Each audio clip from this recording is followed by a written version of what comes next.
오늘 말씀은 고린도전서 1장 17절에서 25절입니다. 제가 한 번 더 공독해 드리겠습니다.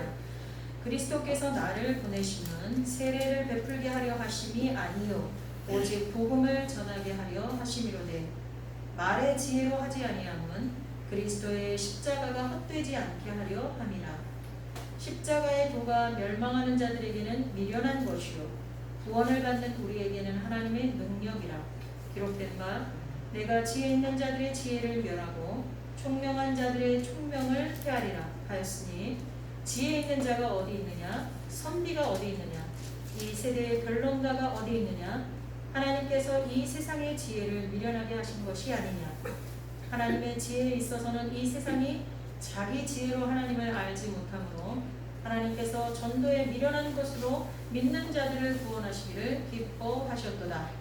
유대인은 표적을 구하고 헬라인은 지혜를 찾으나 우리는 십자가에 못 박힌 그리스도를 전하니 유대인에게는 거리끼는 것이요 이방인에게는 미련한 것이로되 오직 부르심을 받은 자들에게는 유대인이나 헬라인이나 그리스도는 하나님의 능력이요 하나님의 지혜니라. 하나님의 어리석음이 사람보다 지혜롭고 하나님의 약하심이 사람보다 강하니라. 아멘. 여러분 오늘 예배 자리에 나오신 것을 환영합니다. 아멘. 그리고 가정에서 예배에 동참하시는 분들도 환영하고 여러분 모두를 예수님의 이름으로 축복합니다. 아멘. 성도 여러분, 혹시 오늘 하루 일정이 어떻게 되십니까? 예배가 끝나고 나면 여러분은 무엇을 하실 예정이십니까? 여러분의 오늘 일정을 듣게 된다면 여러분의 관심과 사랑이 미치는 영역이 어디인지 알 것만 같아서 물어보았습니다. 아마 마음속으로 대답을 했을 것입니다. 그리고 나의 관심과 나의 사랑이 미치는 영역이 주로 어디인지를 확인했을 것입니다. 사람에게는 참 다양한 욕구가 있습니다. 맛있는 것을 먹고 싶고 편안하고 안락한 집에 살고 싶고 좋은 친구들과 아름다운 곳을 여행하고 싶고 가치 있는 것들을 가지고 싶어하고 어떤 뜻있는 모임에 동참하고 싶어 합니다. 나아가 사람들의 인정과 존중을 받고 싶어 하기도 합니다. 지금 제가 언급한 사람들의 욕구를 5단계로 잘 정리한 메슬로우라는 유명한 심리학자가 있습니다. 메슬로우에 따르면 인간의 욕구는 종류별로 5단계로 나눌 수 있는데 가장 기본이 되는 욕구는 1단계 욕구로 생리적 욕구, 먹고 마시고 싸고 자고 하는 생리적 욕구. 그 위에 2단계 욕구는 안전의 욕구, 사람들은 안전하기를 원합니다. 3단계에는 사회적 욕구로서 소속감을 갖고자 하는 욕구를 말합니다. 그 위에 4단계는 자기 존중의 욕구, 이것은 존중받고자 하는 욕구입니다. 그리고 마지막 최고 위에 있는 욕구는 자아실현의 욕구라고 말하고 있습니다. 메슬로우는 인본주의 심리학자이지만 그의 주장은 상당히 신빙성이 있다고 봅니다. 그래서 지금까지 많은 사람들이 그의 주장을 인정하고 있고 배우고 있습니다. 그런데 우리에게는 이것만으로 충분하지 않습니다. 우리가 이 땅에서 육신을 입고 사는 한 그의 주장대로 먹고 마시고 싸고 자고 안전을 추구하고 소속감을 갖고 서로 사랑하며 존중받고 자아 실현을 하고 싶어하는 욕구를 가지게 되는 것은 당연할 것입니다. 그러나 이것으로 그친다면 우리는 하나님의 자녀가 아닙니다. 우리는 지난주에 그리스도인은 2가지 주소를 가지고 사는 사람들임을 말씀을 통해서 배웠습니다.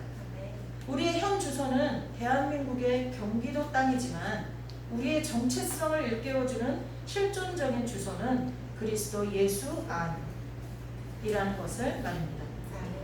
우리는 하나님 나라의 백성입니다. 그래서 우리는 하나님의 통치를 받고 살고 있습니다. 여러분 정말 그렇습니까? 우리는 그런 우리들의 욕구는 세상의 다른 사람들하고는 다른 한 가지가 더 있습니다. 그것은 바로 전도의 욕구입니다. 저는 이것을 자아실현 다음 단계인 최고 우위의 6단계의 욕구 자리에 두겠습니다. 그리고 왜 그리스도 안에 있는 하나님의 백성에게는 이 욕구가 하나 더 있는지, 아니 하나 더 있어야 하는지에 대해서 오늘 말씀을 증거하고자 합니다. 오늘 본문의 내용은 사도 바울이 고린도 교회에 보내는 서신서의 앞부분입니다. 인사말과 더불어서 편지를 보내는 목적이 드러나 있습니다. 사도 바울이 고린도 교회에 편지를 보낼 당시에 고린도 교회에는 분쟁이 있었습니다. 사도 바울은 그것을 어떤 성도의 집을 통해서 듣게 됐어요. 1장 11절에 보면 내 형제들아 글로에의 지편으로 너희에 대한 말이 내게 들리니 곧 너희 가운데 분쟁이 있다는 것이라. 분쟁이 있다는 소리를 듣고 이 편지를 보내게 된 거예요. 서로 파가 나뉘어서 누구는 바울에게, 난 바울에게 속했어. 누구는 아볼로에게, 난 아볼로파야. 또 누구는 게바에게, 나는 게바파야, 베드로파야. 그리고 누구는 그리스도에게 속한 자라고 주장하고 있었습니다. 이러한 상황에서 바울은 분명하게 그들을 향해 말합니다. 그리스도께서 어찌 나뉘었느냐?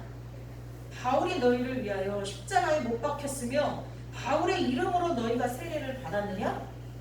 거기는 이런 말도 포함되겠죠. 너희가 바울에게 속했다고 하면 너희가 바울의 이름으로 세례를 받았어? 바울이 너희를 위해 십자가에 못 박혔어? 또 아볼로에게 속했다고 하는 사람들에게는 아볼로가 너희를 위해 십자가에 죽었냐? 아볼로의 이름으로 세례를 받냐? 이런 식으로 말하는 거겠죠. 나는 그리스보와 가이오 외에는 너희 중 아무에게도 내가 세례를 베풀지 아니한 것을 감사하노니 이는 아무도 나의 이름으로 세례를 받았다 말하지 못하게 하려 함이라. 그렇습니다. 그들은 바울의 이름이 아니라 예수의 이름으로 세례를 받았고 그들을 죄에서 구원하시기 위해 십자가를 지신 이는 바울이 아니라 예수님이었습니다. 마찬가지로 지금 우리들도 예수의 이름으로 세례를 받고 예수님이 우리의 모든 죄를 지고 십자가에서 죽으심으로 우리의 죄값이 지불되었습니다. 믿으십니까? 네. 예수님이 3일 만에 부활하셔서 승천하심으로 우리도 영원히 죽지 않고 부활하여서 주님과 함께 살 수 있는 영생을 얻었습니다. 믿으십니까? 네. 이것이 바로 십자가 복음입니다. 이것을 지금 편히 나누어져 싸우고 있는 고린도 교회 성도들에게 바울이 가르치고 있는 것입니다. 성도에게 있어서 가장 중요한 것은 바로 이 십자가 복음을 전하는 것입니다. 요즘 우리 교회 성도들의 부모님들이 많이 아프십니다. 나이대가 이제 70, 80대, 90대 되니까 아프실만 합니다. 여러분의 부모님들이 하나님을 믿지 않고 있다면 시간을 놓치지 마십시오. 당장 복음을 전해서 그의 영혼이 구원받을 수 있도록 하시기를 예수님의 이름으로 부탁드립니다. 이 복음이야말로 우리의 생명을 살렸습니다. 또 다른 사람들의 생명을 살리게 될 것입니다. 내가 복음을 부끄러워하지 아니하노니 이 복음은 모든 믿는 자에게 구원을 주시는 하나님의 능력이 됨이라. 먼저는 유대인에게요 그리고 헬라인에게로다. 복음에는 하나님의 의가 나타나서 믿음으로 믿음에 이르게 하나니 기록된 바 오직 의인은 믿음으로 말미암아 살리라 함과 같으니라. 로마서 1장 16절에서 17절 말씀입니다. 그래서 바울은 하나님께서 자기를 세우실 때, 자기를 사도로 세우실 때 세례를 주라고 사도로 세우신 것이 아니라 복음을 전하라고 사도로 세우셨다고 말합니다. 여러분, 내가 목사가 된 것은, 나를 목사로 세우신 것은 복음을 전하라고 세우신 거지 세례 몇 명 줬다라는 기록을 남기라고 준 것이 아닙니다.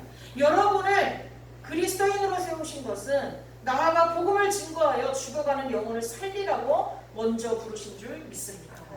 그리스도께서 나를 보내시면 세례를 베풀게 하려 하심이 아니요 오직 복음을 전하게 하려 하심이로되 말의 지혜로 하지 아니함은 그리스도의 십자가가 헛되지 않게 하려 합니다. 여러분, 말이 어눌하다고 해서 무슨 말을 해야 될지 모른다고 해서 전도를 멈추는 일이 없으시기를 예수님의 이름으로 부탁드립니다. 우리는 지금 고린도 교회 성도들처럼 다투고 있을 때가 아닙니다. 편을 가르고 나는 이 편, 너는 저 편 할 때가 아니라는 것입니다.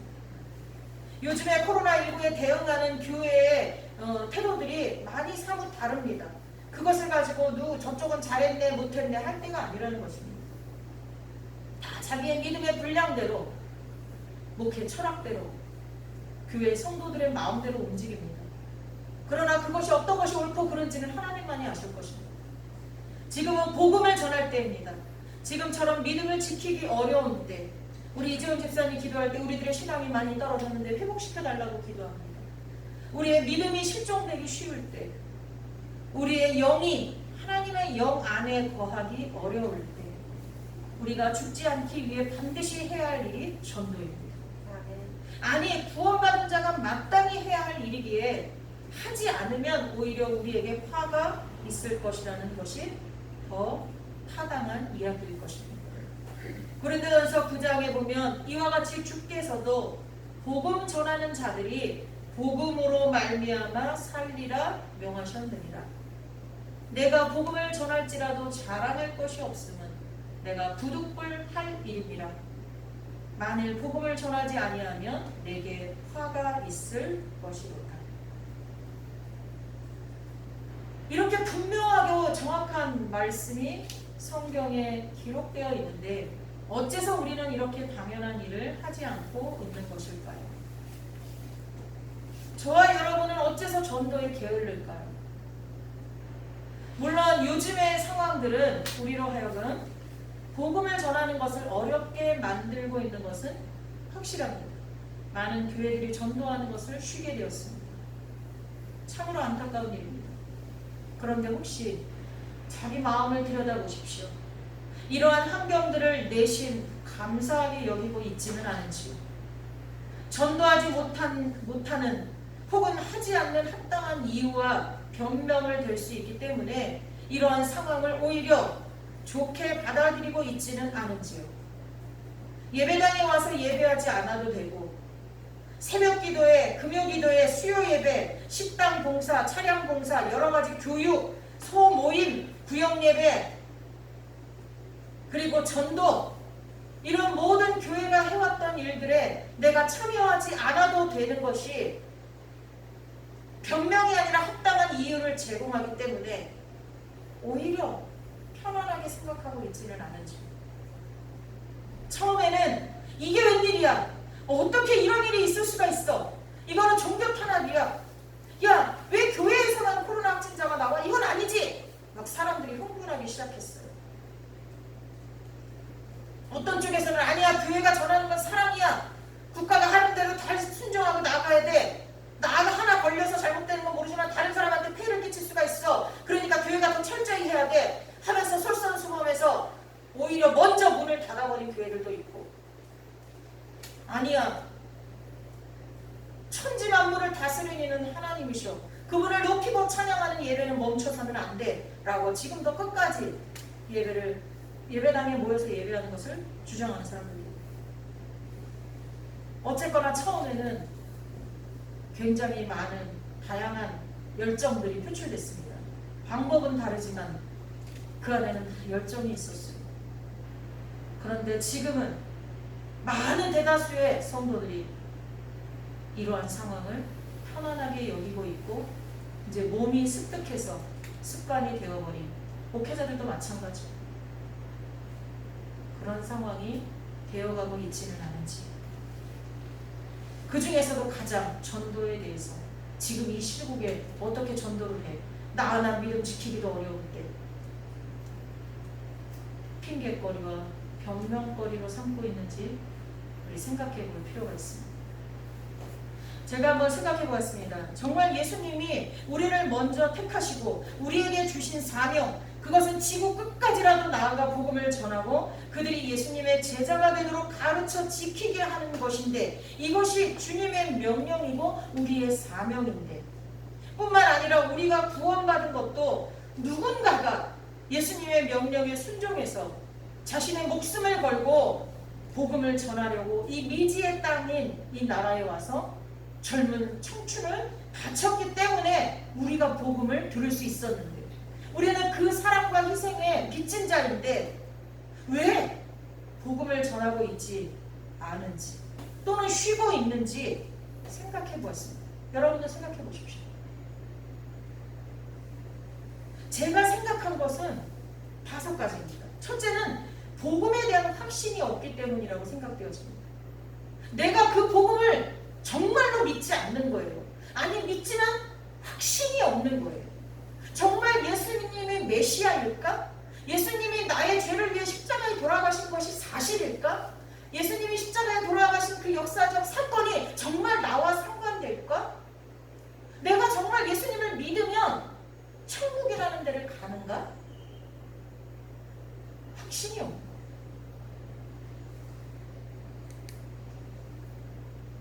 만약에 정말 십자가 사건을 그대로 믿는다면 우리를 향한 예수님의 사랑과 우리를 창조하실 때부터 우리를 위해 예수님을 준비하시고 많은 선지자들을 통해서 하나님의 계획을 알려오셨고 결국 예수님을 통해 그 일을 성취하신 것을 믿는다면, 정말 믿는다면, 마지막으로 그 예수님의 명령이 승천하시면서 우리에게 주신 마지막 명령이 땅끝까지 이르러 복음을 증거하고 그 복음을 가르쳐 지키게 하라는 것이 사실임을 받아들인다면 반드시 복음을 전하게 될 것입니다. 이것이 그리스도 안에 있는 자들이 당연히 가져야 될 6번째 욕구입니다. 왜냐하면 그게 우리를 먼저 택하신 하나님의 뜻이고 그것이 예수님의 마지막 명령이기 때문에 우리가 복음을 정말로 확신한다면 우리의 6번째 욕구는 전도예요. 여러분 안에 그 욕구가 충만하십니까? 근데 안타깝게도 전도 자체에 대한 두려움이 있는 사람들이 많이 있습니다. 분명 하나님께서는 사도 바울이 고린도 교회에 쓴 편지를 통해서 우리들에게 분명하게 가르쳐주고 있습니다. 십자가의 도가 멸망하는 자들에게는 미련한 것이요 구원을 받는 우리에게는 하나님의 능력이라. 기록된 바 내가 지혜 있는 자들의 지혜를 멸하고 총명한 자들의 총명을 폐하리라 하였으니 지혜 있는 자가 어디 있느냐? 선비가 어디 있느냐? 이 세대의 변론가가 어디 있느냐? 하나님께서 이 세상의 지혜를 미련하게 하신 것이 아니냐? 하나님의 지혜에 있어서는 이 세상이 자기 지혜로 하나님을 알지 못하므로 하나님께서 전도에 미련한 것으로 믿는 자들을 구원하시기를 기뻐하셨도다. 유대인은 표적을 구하고 헬라인은 지혜를 찾으나 우리는 십자가에 못 박힌 그리스도를 전하니 유대인에게는 꺼리끼는 것이요 이방인에게는 미련한 것이로되 오직 부르심을 받은 자들에게는 유다인이나 헬라인이나 그리스도는 하나님의 능력이요 하나님의 지혜니라. 하나님의 어리석음이 사람보다 지혜롭고 하나님의 약하심이 사람보다 강하니라 말씀하십니다. 우리의 지혜로 지금은 때가 아니야. 지금은 우리 부모님이 복음을 받아들일 때가 아니야. 지금은 그 친구에게 전도할 때가 아니야. 전도는 지혜롭게 하라 그랬어. 지금 상황은 어디 가서 복음을 전하다가 그리스도인이 욕먹을 상황이야. 근데 다 그런 거 소용없다는 거예요. 세상의 지혜로 전도하지 말라는 거예요. 전도 자체가 미련한 거래요. 그리고 세상 사람들이 각각 원하는 게 다르다는 거예요. 그래서 우리가 그걸 다 맞춰줄 수 없다는 거예요. 성경은. 헬라인은 지혜를 찾아요. 그들에게는 철학을 얘기하고 심리학을 얘기할 때 먹혀요. 유대인은 표적을 구해요. 죽은 사람을 살려내는 걸 보여줘야 돼요. 근데 우리 그거 다 못해요. 하나님의 허락하심을 하겠지만 하나님은 그것보다도 차라리 예수님 믿으라고, 예수님이 구원자라고, 예수님만이 살 길이라고 이렇게 말하는 미련한 전도를 통해서 하나님 사람을 구원하신다는 거예요. 여러분 생각해보세요. 20대 청춘들이 이 땅에 조선시대에 건너와서 복음을 전하려고 왔다가 말 한마디 못하고 목이 잘려서 죽은 사람들이, 선교사님들이 계시잖아요. 얼마나 미련해요. 자기 나라에서는 고학력자의 많은 것을 누릴 수 있는 여건을 가지고 있는데 왜 이 미개한 한국 땅에 와서 복음을 전하겠다고 그렇게 가족들이 말리는데도 와가지고 발을 내딛자마자 목숨을 잃어버리는 얘들을 그 미련한 것을 합니까? 그런데 그들의 피가 우리 땅에 뿌려지니까 결국 우리가 예수님을 믿은 게 아닙니까? 우리가 하는 전도는 많은 사람에게 미련한 것으로 보일 것을 하나님도 아십니다. 그래도 하나님은 순종하여서 복음을 전하는 사람들을 사용하셔서 많은 사람들을 구원하십니다. 우리는 죽어가는 영혼을 살려야 한다는 강력한 욕구가 있어야 돼요. 그들이 물에 빠져 죽어가는 것이 보여져야 돼요, 눈으로. 저도 전도에 대한 두려움이 막연하게 있었습니다. 그래서 하나님 앞에 기도했어요. 내가 사랑이 부족해서 그런 것 같다. 내가 진짜 전도에 대한 강력한 사명감과 욕구가 없는 것 같다. 하나님 도와주십시오. 내 눈에 하나님 없이 살아가는 사람이 어떠한 많은 좋은 것들을 가지고 있어도 물에 빠져 죽어가는 것처럼 보이게 해주십시오. 그렇게 오랜 세월 기도했습니다. 여러분, 그렇게라도 기도해본 적이 있습니까? 믿지 않는 내 부모가 지금 물에 빠져서 살려달라고 허우적거리는 것처럼 그렇게 눈에 보이게 해달라고 기도하신 적이 있습니까? 우리는 죽어가는 영혼을 살려야 한다는 강력한 욕구가 있어야 됩니다. 두려움도 물리칠 만한 그런 강력한 욕구 말입니다. 이건 우리 안에서 일어나는 거룩한 속마음이 있어야 가능한 일입니다. 그런데 만약 이러한 욕구를 가졌으면서도 불구하고 전도하지 않고 있다면 그건 아마 대상자에 대한 사랑이 부족하기 때문이라고 생각되어집니다. 내 안에 전도에 대한 욕구는 가득 찬데 전도하고 있지 않다면 그건 그 대상자를 그만큼 사랑하지 않기 때문입니다. 인간은 사랑하는 것에 집중하게 되어 있습니다. 이건 부정할 수 없는 일입니다. 사람들은 좋은 것이 생기면 우선 가족을 생각합니다. 친구를 생각합니다. 동료를 생각합니다. 지인을 생각합니다. 이웃을 생각합니다. 그런 다음 조금이라도 나와 연관된 사람들을 우선적으로 생각합니다. 제가 유럽 여행을 할 때 폴란드를 여행하고 그 다음에 체코를 여행하고 이런 적이 있습니다. 근데 그때 축구 시합을 했어요.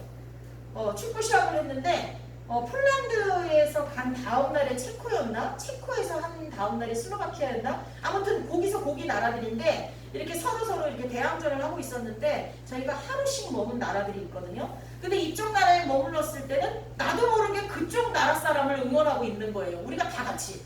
그리고 다음 날 다른 나라로 건너갔는데 그때는 또 똑같이 2편이랑 시합을 하는데도 어떻게 해요? 내가 그 나라에 있다는 것만으로 그 나라 축구 선수를 응원하고 있더라고요.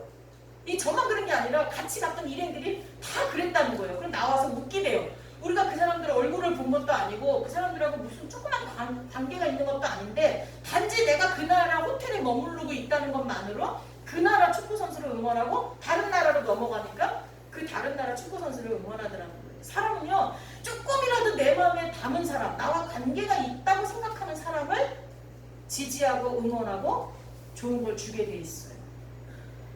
여러분, 하물며 이것이 죽음과 상관이 된 것, 생명과 상관이 된 거라면 어떻게 하겠습니까? 당연히 사랑하는 사람에게 먼저 뛰어가 전하지 않겠습니까? 예수님도 사도행전에 보면 성령을 받고 권능을 얻어서 하나님의 증인이 되라고 말씀을 하시는데 그때 오늘 우리 교동문 낭송할 때 맨 끝에 나오지 않았어요? 너희가 성령을 받아서 권능을 입으면 예루살렘과 유대와 사마리아와 땅끝까지 이르러. 이게 뭐예요? 예루살렘은 성전이 있는 곳이잖아요. 그 예루살렘을 중심으로 그 성전이 있는 유대 땅, 남쪽 유대 땅, 그리고 북쪽 사마리아, 그리고 어떻게 되는 거예요? 땅끝까지 이르라는. 그거 뭐예요? 나의 가까운 사람부터. 이건 사람들의 심리예요, 심리. 사람들의 속성이에요, 기본적으로. 그럼 이것이 어떤 의미일까요? 사람들은 좋은 것이 있으면 먼저 사랑하는 사람과 나누게 되어 있다 말씀드렸죠. 특히나 그것이 생명과 관계된 것이면 더욱 그렇다고 했죠. 이것을 다른 면에서 얘기한다면 사랑해야 전도하게 된다는 것입니다. 정말 복음을 믿고 있는 사람이라면 복음을 믿고 있고 복음을 전하고자 하는 열정이 내게 가득하다면 자신이 사랑하는 사람에게 복음을 전하지 않을 수 없는 것입니다. 만약 여러분이 전하고 있지 않다면 그 사람을 정말로 사랑하지 않는 것입니다. 아니야, 나는 정말로 그 사람을 사랑해, 내 부모인데 내 형제인데 라고 주장하신다면 여러분은 복음에 대한 확신이 없거나 복음을 전하는 것에 대한 두려움이 있거나 아니면 전도가 우리가 먼저 부름받은 이유라는 사명감을 깨닫지 못하고 있거나 마지막으로 우상숭배 중일 것입니다. 하나님이 아닌 그리고 전도 대상자도 아닌 다른 것에 집중해 있기 때문일 것이라는 것입니다. 그 다른 것을 사랑하고 있기 때문에 그 사람의 욕구는 메슬로우의 5단계에만 집중하고 있기 때문에 감히 6번째 단계는 쳐다볼 수 없을 만큼 그 사람의 모든 욕구가 육신적인 것에만 국한되어 있다는 것입니다. 이것은 성경적으로 분명한 우상 숭배입니다. 우상 숭배 중인 사람은 영혼을 살리는 일에 대한 소망이 없습니다. 세상 오물로 가득한 그 사람의 마음 안에는 예수님이 우리를 사랑한 것 같은 사랑을 담을 수가 없습니다. 죽어가는 영혼이 구원받기를 소망하며 1시간 기도할 수 없습니다. 호흡이 끊겼는데 기도하지 않는데 어떻게 전도를 할 수 있겠습니까? 우리가 하나님 앞에 기도할 때 하나님과 나와의 호흡이 연결되고 성령이 임재하여 내가 권능을 받을 때 비록 전도가 미련한 것이라 할지라도 그 미련한 것을 통하여 역사하시는 하나님의 힘으로 영혼을 구원하는 일이 일어나지 않습니까? 근데 내 안에 세상적 욕심으로 가득한데 전도에 대한 소망이 없는데 욕구가 없는데 어떻게 그 일이 일어나겠습니까? 말씀을 정리해 보겠습니다. 세상 사람들이 가지고 있는 욕구들은 참으로 여러 가지입니다. 이것을 굳이 정리한다면 메슬로 같은 심리학자가 나누어 놓은 대로 1단계는 생리적 욕구, 사람들은 이게 먼저 만족이 되어야 됩니다. 그 다음에 2단계 안전의 욕구, 3단계 사회적 욕구, 소속의 욕구죠. 4단계 자기 존중의 욕구, 5단계 자아 실현의 욕구입니다. 이것 위에 그리스도인은 6번째 단계의 욕구를 가지고 있어야 됩니다. 그거는 복음을 전하는 전도자가 되고자 하는 욕구입니다. 우리는 예수 그리스도의 증인으로 살아야 하는 사람들입니다. 우리의 사명은 우리에게 누군가가 복음을 전하여줘서 구원을 받을 수 있도록 도와준 것처럼 우리도 죽어가는 누군가를 살리기 위해 예수님의 십자가 사랑을 전해야 합니다. 말로 전하고 삶으로 전해야 합니다. 이것이 그리스도 안이라는 또 다른 주소를 가진 우리들이 가져야 할 6번째 욕구여야 합니다. 그리고 이 욕구를 성취하기 위해서는 복음에 대한 확신을 먼저 가져야 할 것입니다. 또한 전도에 대한 불안함을 떨쳐버리고 전도 대상자들을 힘써 사랑하고 우리에게 주신 예수님의 지상 명령이 전도임을 명심해야 할 것입니다. 그리고 절대로 하나님보다 귀하게 여기며 집중하는 우상 숭배를 철저히 부숴버려야 할 것입니다. 기도하겠습니다. 하나님 감사합니다. 우리가 예수님이 그리스도이심을 알게 하시고 믿게 하시니 정말로 감사드립니다. 우리를 구원하신 예수 그리스도에 대한 이 기쁜 소식인 복음을 전하고 가르치며 그 복음이 가르치는 대로 살아가는 증인이 되는 것이 우리의 최종 욕구가 되게 하옵소서. 거룩한 소망이 되게 하여 주옵소서. 예수님의 이름으로 기도합니다. 아멘.